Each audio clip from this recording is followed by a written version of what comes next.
Ngapartji Ngapartji means I give you something and you give me something. So it's the exchange between two different cultures here in Australia. Ngapartji one is about my family's displacement from around the Nullarbor in the Great Victoria Desert, Maralinga, where they did the atomic tests there in the 50s. So my journey going back to find my people and my culture again.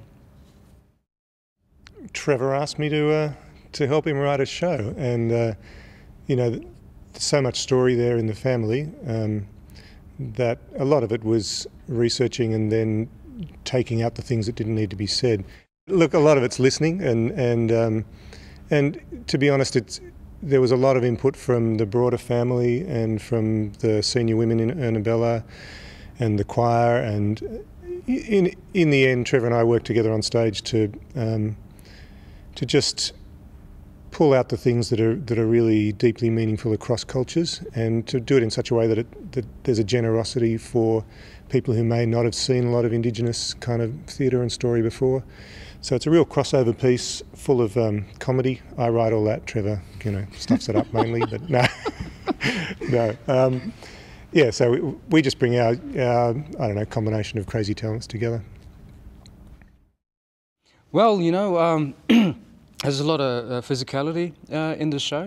One of my main forte of the stage is movement, and in it, you know, there's also singing. We sing songs, you know, that are from, you know, the lands, and some songs that are translated to sort of, you know, your Bob Dylan or your David Bowie, you know, all in language. So, you know, there's a whole sort of exchange, you know, how we can, you know, talk about the language and how we can use it in songs. So yeah, a lot of dancing, a lot of acting, and a lot of singing.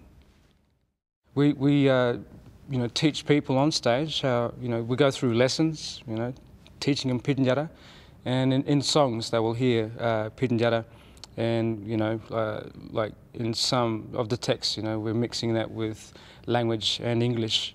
But, you know, it's the whole sort of, where do we balance that stuff? But the main question is about keeping language alive, you know, and what better ways to explain to people through it with English.